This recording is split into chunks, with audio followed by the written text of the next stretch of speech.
April 1945, France. Captain James Thornton, a British Army medic, descended into an abandoned German bunker near Arnhem.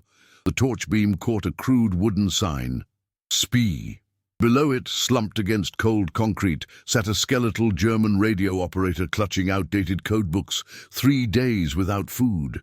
The Wehrmacht had left him to die. But Thornton's oath didn't distinguish between flags. What he discovered in that bunker would expose the invisible war that saved more British lives than any tank division, and the terrible price paid by those who fought it in silence. 25th April 1945, 14:47 hours. The Arnhem sector stank of cordite, rotting timber, and defeat. Rain hammered the Netherlands countryside in sheets that turned foxholes into graves. Captain James Thornton, 34, from Leeds, had been a GP before conscription transformed him into something else entirely, a Royal Army Medical Corps officer who'd stitched wounds from Dunkirk to the Rhine. His hands, scarred from shrapnel extraction and frostbite, trembled not from cold, but from exhaustion. 72 hours without proper sleep. The Wehrmacht's collapse was creating chaos. Booby-trapped positions, desperate rearguard actions, abandoned equipment fields that killed the curious. The strategic situation was paradoxical.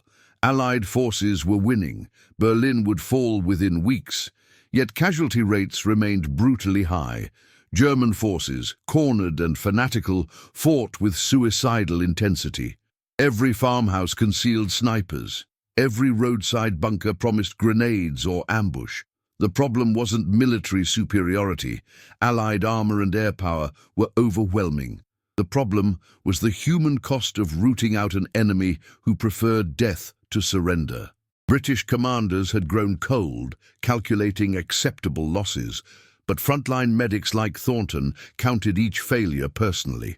Every man who died waiting for morphine, every screaming teenager bleeding out in mud because the advance couldn't pause for retrieval.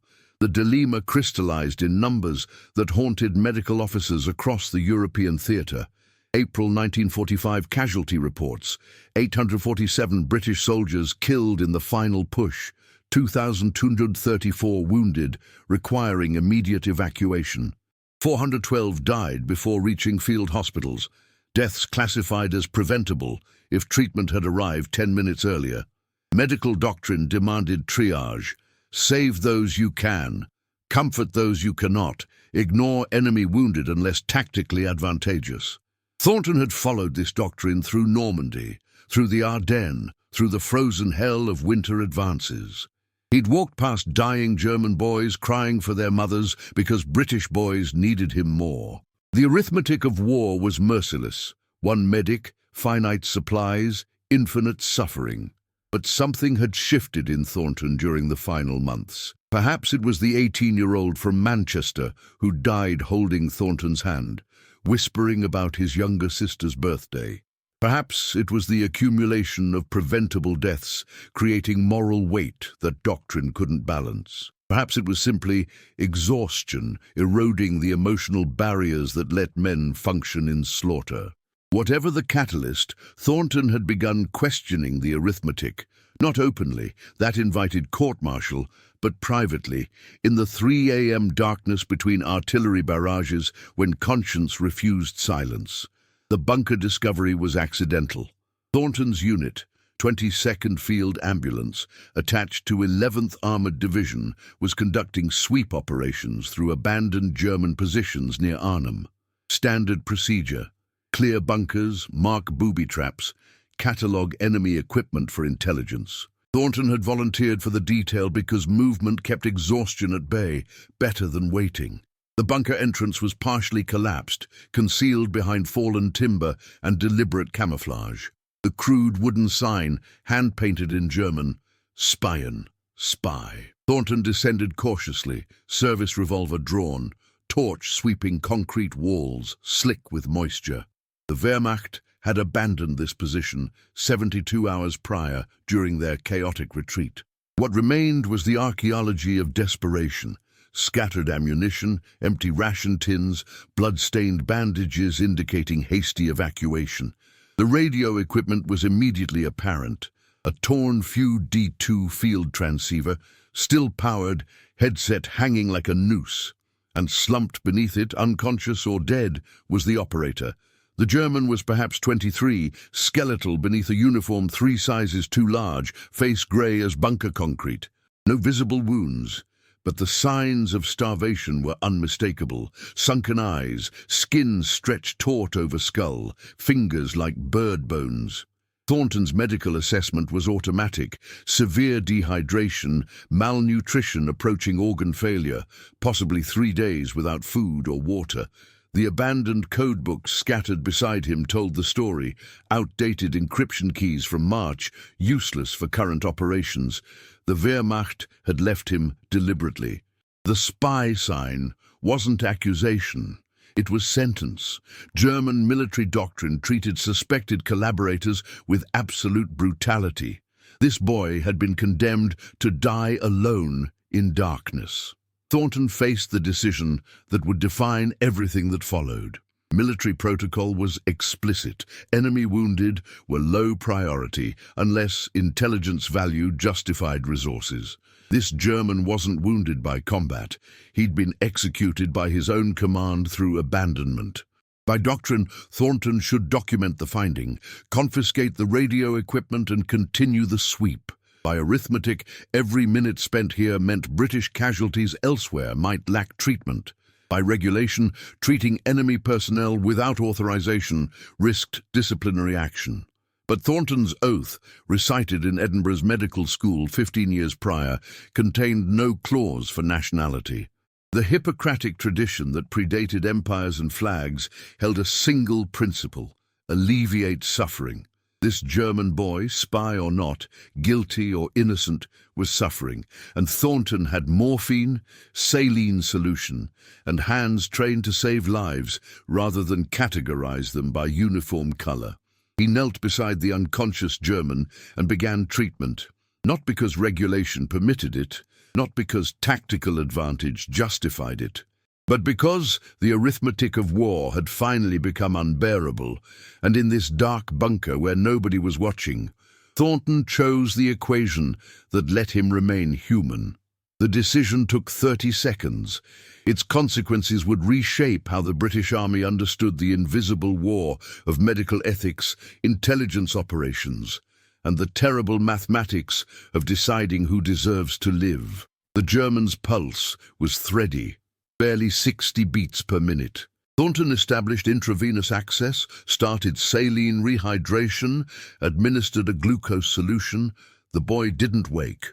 Unconsciousness was protective, the body's last defense against starvation's final stage. Thornton worked with the efficiency of 5 years' battlefield experience, movements automatic despite the trembling in his hands. Outside, rain continued its assault on Dutch soil that had seen too much blood. Inside, in lamplight that barely pushed back bunker darkness, a British medic fought death with the only weapons he'd ever truly mastered: competence, compassion, and the stubborn refusal to accept that humanity was a casualty of total war. The immediate challenge was logistics operating under conditions that made conventional medical care impossible. Thornton couldn't evacuate the German to British field hospitals. Arriving with enemy wounded without authorization would trigger investigation into why resources were diverted from Allied casualties. He couldn't leave the German in the bunker. Rehydration required monitoring, and unconsciousness complicated by severe malnutrition could slide into organ failure within hours. The solution required improvisation that British military doctrine actively discouraged: convert the bunker into a covert treatment facility and conduct care off the official record. The physical environment was hostile to medical treatment. The bunker, designed for communications rather than habitation, measured perhaps 4 meters square. Concrete walls wept moisture, creating permanent dampness that encouraged infection. Ventilation was minimal, a single shaft that brought more rain than fresh air. Temperature hovered around 8 degrees Celsius, cold enough to compound hypothermia in a patient whose body had consumed its own fat reserves. Lighting was dependent on Thornton's torch and a paraffin lamp salvaged from abandoned German supplies, both insufficient for detailed examination. The floor was bare concrete pooled with stagnant water that stank of mildew and rat droppings. Equipment limitations were equally severe. Thornton's medical kit contained supplies calculated for 3 days' standard battlefield trauma: morphine ampules, bandages, antiseptic, suture kits, saline solution, and basic surgical instruments. Nothing designed for treating starvation, nothing for extended patient monitoring. His personal rations consisted of tinned meat, hardtack biscuits, chocolate, and tea, 800 calories intended for 1 day's combat operations, now needing to be stretched across 2 people for potentially a week while avoiding detection. Water came from the Germans' abandoned canteen, refilled from rain collection because the local wells were destroyed or contaminated by retreating forces. The medical challenges multiplied as Thornton stabilized his patient. Severe malnutrition creates refeeding syndrome. When nutrition is introduced too rapidly after starvation, electrolyte shifts can trigger cardiac arrest or respiratory failure. Treatment requires gradual caloric introduction, careful electrolyte monitoring, and facilities Thornton simply didn't possess. He was operating on medical school knowledge from 15 years prior, improvising protocols from memory in conditions that would have horrified Edinburgh's teaching hospitals. The German needed specialized care, laboratory tests to assess organ function, cardiac monitoring, controlled nutritional rehabilitation. What Thornton could provide was saline, glucose solution, tiny portions of food introduced every 2 hours, and observation that relied entirely on clinical examination rather than diagnostic equipment. The time pressure was relentless. Thornton's unit expected his return within 6 hours. Failure to report would trigger search operations, exactly the attention that would expose this unauthorized treatment. But abandoning the German after starting rehydration would likely result in death within 24 hours. The arithmetic was impossible. Save this one German by risking his own career and potentially compromising British operations, or honor his obligations and condemn a man he'd already started saving. Thornton's solution reflected the British talent for bureaucratic subversion. He returned to his unit precisely on schedule, reported the bunker sweep as routine, abandoned position, equipment catalogued, no tactical value, and volunteered for subsequent patrols that coincidentally routed near the bunker site. Over 5 days, he conducted clandestine visits, early morning before unit muster, late evening after dismissal, brief midday checks when patrol schedules permitted. Each visit carried risk. Discovery meant court-martial. The deception required lying to fellow officers he'd served alongside for 3 years, men who trusted him implicitly. The German regained consciousness on the 3rd day, disoriented and terrified. Thornton's basic German, learned from prisoners during earlier campaigns, was sufficient for essential communication. The boy's name was Klaus Richter, 22, from Magdeburg. He'd been a technical school student before Wehrmacht conscription made him a signals operator. His unit had retreated in chaos, abandoning him when a company officer accused him of transmitting coordinates that led to a British artillery strike. The accusation was false. Richter had been following encryption protocols precisely, but Wehrmacht discipline was disintegrating and paranoia was replacing rational command. The spy sign was summary judgment without trial. His own countrymen had sentenced him to death by starvation. Richter's initial response to British treatment was incomprehension. Wehrmacht propaganda had portrayed Allied forces, particularly the British, as ruthless executioners who showed no mercy. The cognitive dissonance of being saved by the enemy was profound. Why would a British officer risk career and possibly life to treat a German? Thornton's answer was characteristically understated. Because you needed help and I'm a doctor. That's the whole of it. The response was quintessentially British, pragmatic, morally certain without moralizing, and uncomfortable with dramatic explanation. The relationship that developed over those 5 days was complex. Trust was impossible. These were enemies separated by language, culture, and 3 years of mutual slaughter. But something more fundamental emerged: recognition of shared humanity in circumstances designed to deny it. Richter spoke of his younger sister in Magdeburg, probably dead from Allied bombing. Thornton mentioned the Manchester boy who died in his arms. Neither man offered forgiveness or friendship. What they shared was acknowledgement that war had made monsters of their nations, and both were trying to remain human despite it. The supplies ran critically low. Thornton's rations were exhausted by day 4. He began skipping meals, claiming illness to explain his haggard appearance to fellow officers. The lie worked because everyone was exhausted. Hunger was commonplace, and nobody questioned a medic's self-diagnosis. Richter improved slowly. Color returned to his face. Unconsciousness gave way to lucid periods. Pulse strengthened. But full recovery required weeks of careful nutrition, and Thornton's window was closing. Allied command was consolidating positions, preparing for final offensives. The 22nd Field Ambulance would relocate within 72 hours. The ethical complexity intensified as Richter recovered. A starving, unconscious German posed no threat. A recovering German soldier, even unarmed, represented potential intelligence value or security risk.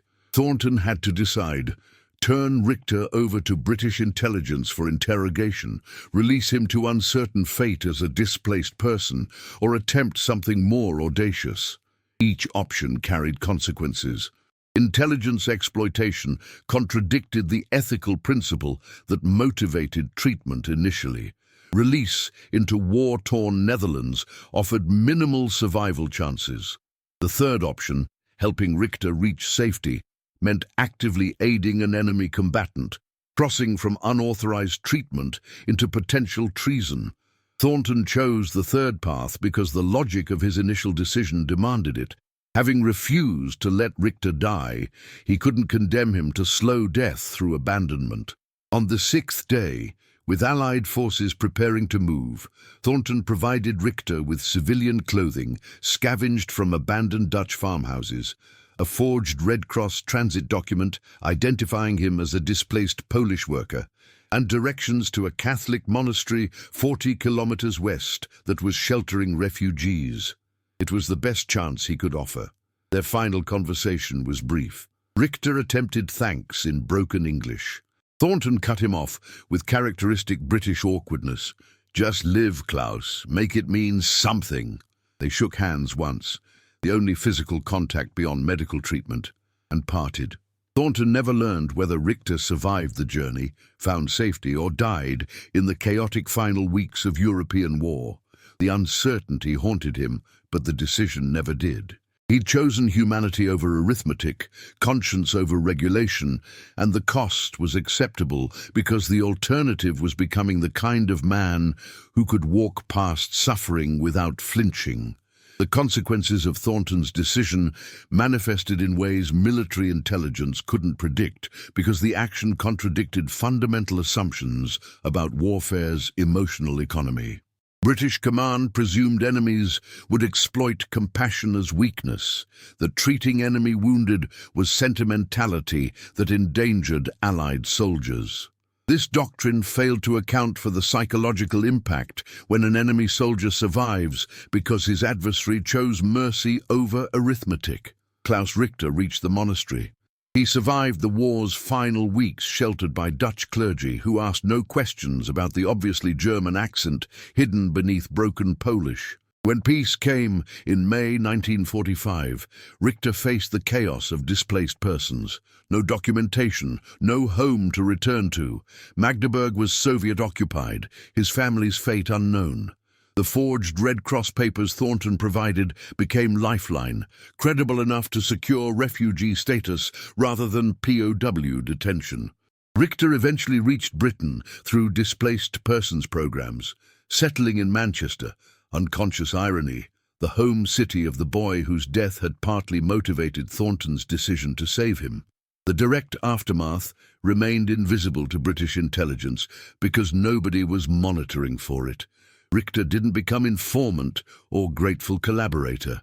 He became something more powerful and unexpected, living proof that the enemy's propaganda about British ruthlessness was false. In refugee communities across post-war Europe, where former Wehrmacht soldiers processed trauma and defeat, Richter's story circulated, not as formal testimony, that would have endangered Thornton, but as quiet counter-narrative. A British medic had risked career and possibly freedom to save a condemned German, not for intelligence value, not because military advantage demanded it, simply because suffering is suffering regardless of uniform color. The psychological impact on former enemies was profound because it challenged the emotional framework that sustained total war. Wehrmacht soldiers had been conditioned to view enemies as existential threats who would show no mercy. Survival often depended on fanatic resistance because capture meant death or torture, or so propaganda insisted. Richter's survival exposed this as lie, creating cognitive dissonance that reshaped how German veterans understood their former adversaries. If a British officer would save even a condemned spy, perhaps the narrative justifying total war was false. Perhaps humanity persisted even in war's worst circumstances. British intelligence stumbled onto this phenomenon accidentally during post-war denazification programs. Interrogators noticed anomalous patterns, former Wehrmacht soldiers expressing unexpected respect for British forces, resistance to Soviet propaganda, portraying Western allies as fascist imperialists, willingness to cooperate with occupation authorities. The pattern was strongest in sectors where British medical units had operated, correlations that made no strategic sense. Why would defeated enemies harbor positive sentiment toward conquerors? Captain Michael Hastings, Intelligence Corps, began investigating in autumn 1946. His initial assumption was orchestrated misinformation. Perhaps Soviet intelligence was planting false narratives to undermine Allied cohesion. What he discovered was stranger. Decentralized stories circulating through veteran networks about British medical personnel treating German wounded, often against regulations, sometimes at personal risk. The stories had common elements: covert treatment, improvised care, medical ethics transcending nationalism, but no central coordination. They were authentic testimonies spreading through social networks because they contradicted official narratives so completely that veterans found them compelling. Hastings' report to War Office identified the phenomenon, but misunderstood its significance. He classified it as morale propaganda, valuable for occupation objectives, useful for distinguishing Western allies from Soviet brutality, but ultimately tactical rather than strategic. The report recommended encouraging medical personnel to provide humanitarian care to German civilians as part of winning peace. It missed the deeper transformation. Medical personnel like Thornton hadn't waited for authorization or strategic justification. They'd chosen humanity instinctively, and that instinct had created outcomes doctrine couldn't predict. The paradox troubled military theorists because it challenged zero-sum assumptions about warfare. Doctrine presumed resources were finite. Everything given to enemies was subtracted from Allied advantage. Thornton's decision seemed to confirm this. Supplies used on Richter couldn't help British casualties. Time spent treating an enemy meant British wounded waited longer. But the consequences suggested different arithmetic. Richter's survival and testimony influenced perhaps dozens of former Wehrmacht soldiers toward cooperation with occupation authorities, provided counter-narrative to Soviet propaganda, and contributed microscopically to post-war reconciliation. How do you calculate that value against 2 days' rations and medical supplies that might have saved one additional British soldier? The intelligence community couldn't resolve this paradox because their framework demanded measurable outcomes and causal chains. Thornton's action produced diffuse, delayed, and indirect effects that resisted quantification. How many former Wehrmacht soldiers were influenced by Richter's story? How much did that influence contribute to post-war stability? How do you weigh immediate tactical costs against long-term strategic benefits that might be coincidental rather than causal? The mathematics were impossible, so the whole phenomenon was filed under morale factors and quietly forgotten. But within military medical communities, Thornton's story, now documented through Hastings' investigation, began circulating as contested legend. Some condemned it as dereliction, violation of protocols, misappropriation of resources, potential treason. Others defended it as ultimate expression of medical ethics. The oath to heal supersedes national loyalty. Compassion is absolute rather than conditional. And humanity in warfare is strategic asset rather than tactical liability. The debate was never formally resolved because British military doctrine couldn't accommodate either position completely. Regulations remained unchanged. Enemy wounded were low priority unless intelligence value justified resources. But enforcement became deliberately inconsistent. Medical officers gained unspoken latitude to exercise judgment, understanding that some decisions would be officially condemned but unofficially tolerated. Thornton himself remained unaware of these broader consequences. He was never investigated because Hastings' report protected identities, classifying details as security sensitive to prevent Soviet exploitation. Thornton returned to Leeds in 1946, resumed general practice, and never spoke publicly about the bunker incident. Colleagues occasionally noticed his discomfort when veterans organizations celebrated wartime service with rhetoric about defeating evil enemies, but he never explained why such language troubled him. He'd seen evil enough in war, but he'd also seen the terrible ordinariness of enemies who were simply boys in wrong uniforms, abandoned by their own command and saved by an enemy who refused to accept that compassion was luxury warfare couldn't afford. The true measure of Thornton's decision emerged only decades later when historians accessing declassified documents discovered Hastings' report and began reconstructing the story. By then, Richter had lived 30 years in Manchester, married a British woman, raised children who knew only vague details about their father's wartime experience. When researchers contacted him in 1978, Richter's response was characteristically modest. "Captain Thornton gave me a second life. I've tried to make it mean something." He'd worked as technical instructor, volunteered with refugee services, contributed quietly to the ordinariness of post-war peace.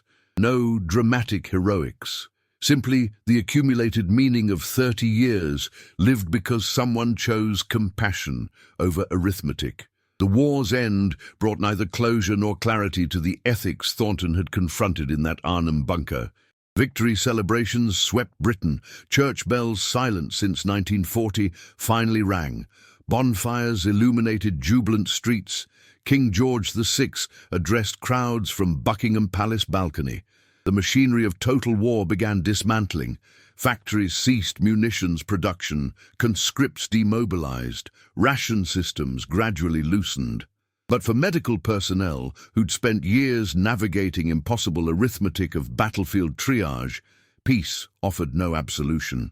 They carried memories of choices that doctrine permitted but conscience questioned, decisions measured in lives saved and lives abandoned. Thornton returned to Leeds in October 1945, resuming general practice as though 5 years of war were merely interruption rather than transformation.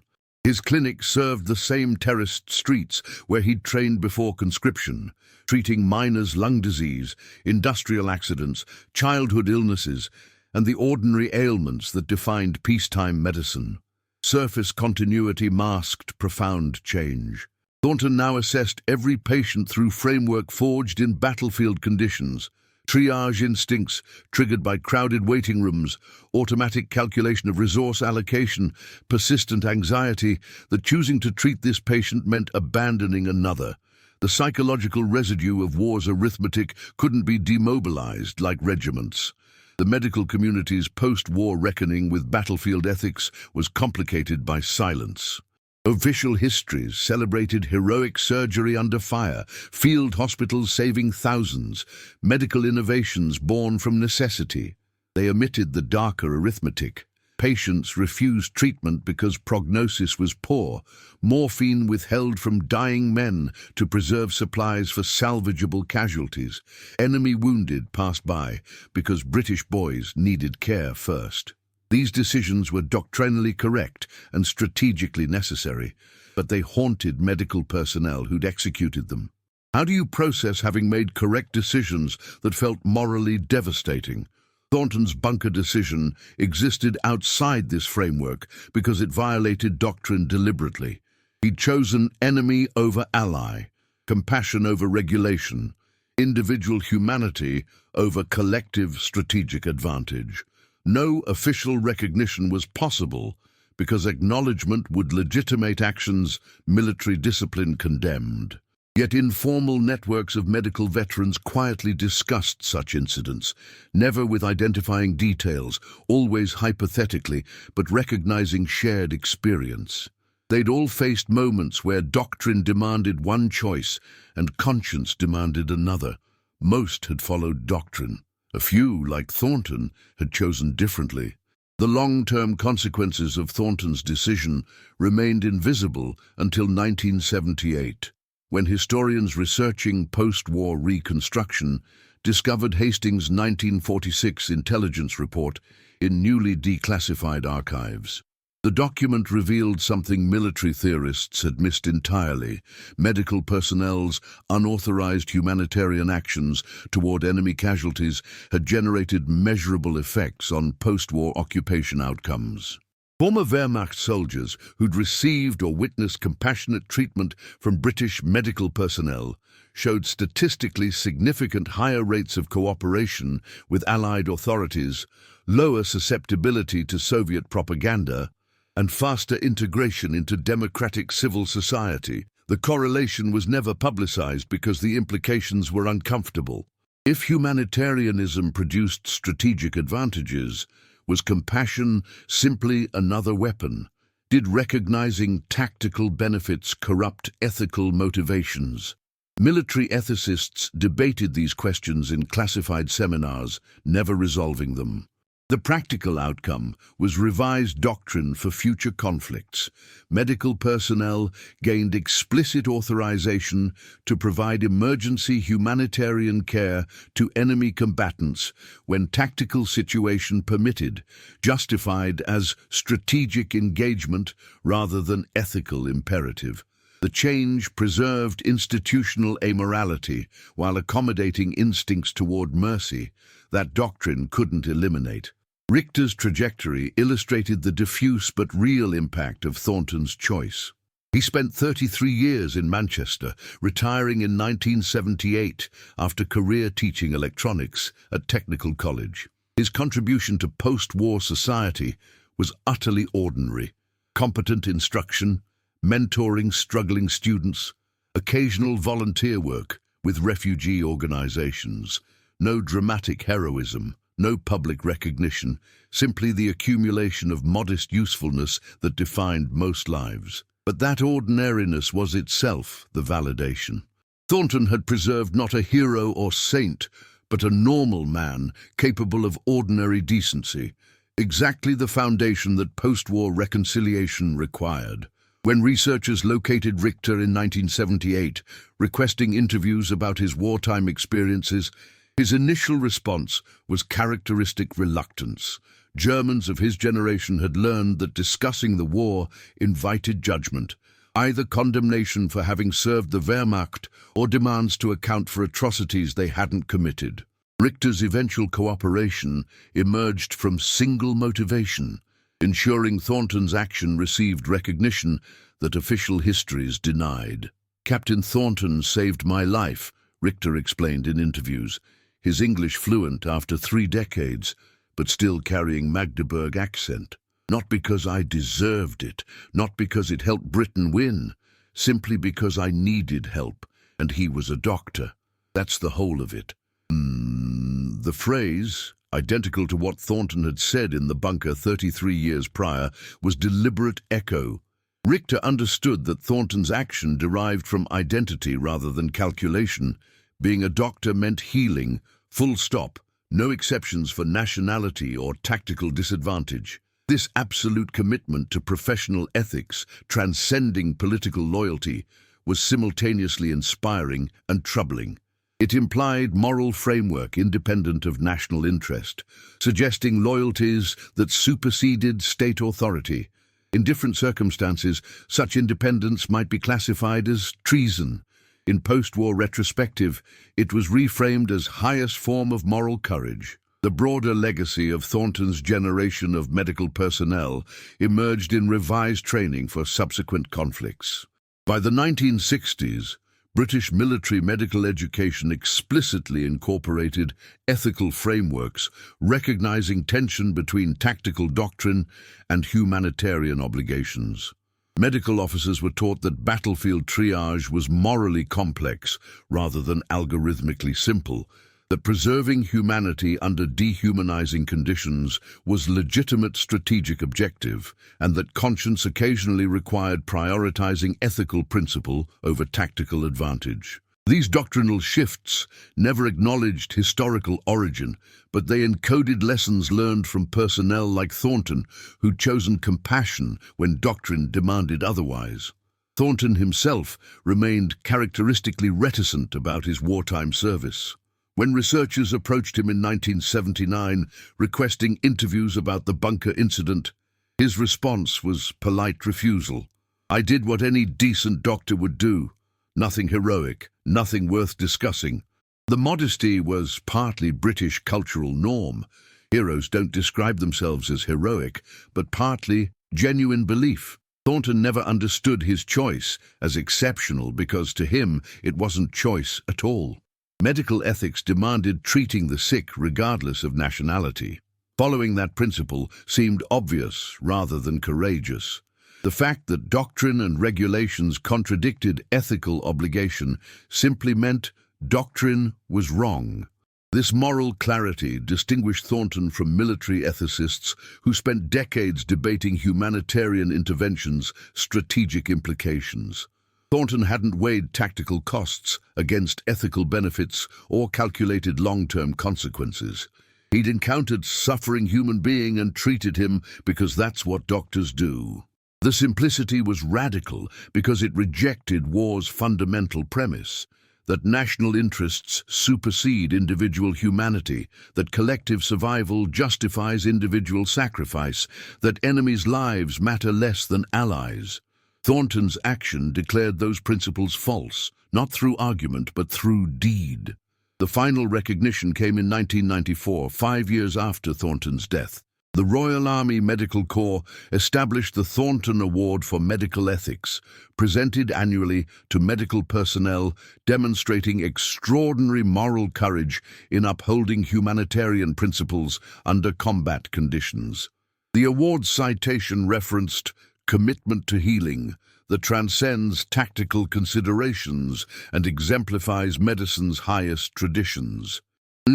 It didn't explicitly mention the Arnhem bunker. Official acknowledgement of regulatory violation remained problematic, but medical veterans understood the reference. The award validated what frontline medical personnel had always known. Sometimes the most important battlefield decision is refusing to let war destroy your humanity. Richter attended the inaugural award ceremony, 91 years old, accompanied by 3 children and 7 grandchildren, descendants who existed because a British medic chose compassion over arithmetic in dark bunker 50 years prior. When asked to speak, Richter's remarks were brief. Captain Thornton never accepted thanks. He said, "Just to live and make it mean something, I've tried. My family is my answer." The speech lasted 40 seconds, received standing ovation, and said everything that needed saying about the accumulated weight of ordinary decency practiced across decades. The mathematics that haunted wartime triage decisions, calculating lives saved against lives lost, measuring immediate tactical advantage against long-term strategic cost, ultimately proved inadequate for assessing Thornton's legacy. He'd preserved one life at marginal tactical cost. That life produced family, students, community contributions spanning half-century. The ripples were incalculable, exactly as human impacts always are. War demands arithmetic, quantifiable objectives, measurable costs, calculable outcomes. Humanity operates in different economy, relationships, meaning, dignity, compassion. These can't be measured, only lived. Thornton chose the economy that preserved his humanity. The fact that choice also produced strategic benefits was validation, but never the motivation. He acted because conscience demanded it, and spent 50 years refusing to believe that made him exceptional. If this story moved you, honor the quiet heroes who chose compassion when doctrine demanded cruelty. Subscribe to this channel for more untold histories of humanity persisting through war's darkest moments. Leave a comment below. Have you encountered stories of enemies showing unexpected mercy? Share them. These narratives matter. Hit the notification bell so you never miss the hidden histories that remind us why we fight, not just to defeat enemies, but to preserve the humanity that makes victory meaningful. Share this video with anyone who needs reminding that even in total war, decency endures.